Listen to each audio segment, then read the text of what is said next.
Friends ఇప్పుడే అందిన వార్త. ఈ టాబ్లెట్లు అస్సలు వాడొద్దు. సూర్యాపేటలో ప్రాణం తీసింది అంటూ లేటెస్ట్ అప్డేట్ అయితే రావడం జరిగిందండి. సో ఆ వివరాలు ఏంటనేది కూడా వీడియోలో తెలుసుకుందాం. వీడియోని చివరి వరకు చూడండి, అర్థమవుతుంది. మొదటిసారి ఛానల్ వస్తే తప్పకుండా సబ్స్క్రైబ్ చేసుకోండి. చూస్తున్నారు కానీ లైక్ చేయడం మర్చిపోతున్నారు. వెంటనే లైక్ చేయండి. వీడియోలోకి వెళ్ళిపోదామండి. అసలు ఏం జరిగింది ఏంటనేది చూసినట్లయితే సూర్యాపేట జిల్లా కేంద్రంలో విషాదకర ఘటన చోటు చేసుకుంది. టాబ్లెట్కు ఒక వ్యక్తి ప్రాణం తీసింది. ఎందుకంటే కాలు నొప్పి తగ్గేందుకు అధిక మోతాదులో మాత్రలు వేసుకొని వ్యక్తి హాస్పిటల్ చికిత్స పొందుతూ ప్రాణాలు కోల్పోయాడు. దీంతో అతడు కుటుంబంలో విషాదం అలుముకుంది. అంటే పట్టణ పోలీసులు తెలిపిన వివరాల ప్రకారం భగత్ సింగ్ కాలనీకి చెందిన పుల్లూరి కనకయ్య కూలిగా జీవనం సాగిస్తుంది. గతంలో జరిగిన ఒక రోడ్డు ప్రమాదం కనకయ్య కాలు విరిగింది. దీంతో డాక్టర్లు వచ్చి సర్జరీ చేయగా తర్వాత కోలుకున్నాడు. అయితే కొద్ది రోజుల క్రితం అదే కాలు గాయమైంది. అప్పటి నుంచి భరించలేని నొప్పి కనకయ్య బాధపడుతున్నాడు. ఆ నొప్పిని భరించలేక ఈ నెల 10న కనకయ్య అధిక మోతాదులో పెయిన్ కిల్లర్ టాబ్లెట్ వేసుకున్నాడు.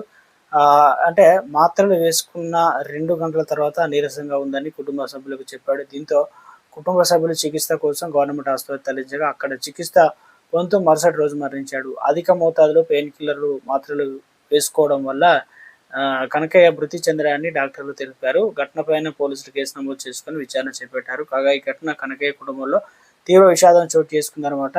మాత్రలు అసలు వేసుకోకండి, డాక్టర్ల ప్రిస్క్రిప్షన్ లేకుండా అలాంటి మందులు వేసుకోకూడదని వైద్యులు చెబుతున్నారు. చాలా మంది మెడికల్ షాపులకు వెళ్ళి డాక్టర్లు సూచించకుండానే మాత్రలు తెచ్చి వేసుకుంటున్నారని, అది సరైనది కాదని అంటున్నారు.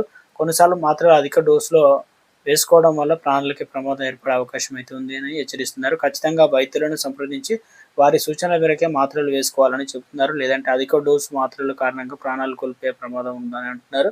కాబట్టి ఎట్టి పరిస్థితుల్లోనూ సొంత నిర్ణయాలు ఏవి పడితే ఆ మందులు వేసుకోకూడదని హెచ్చరిస్తున్నారు.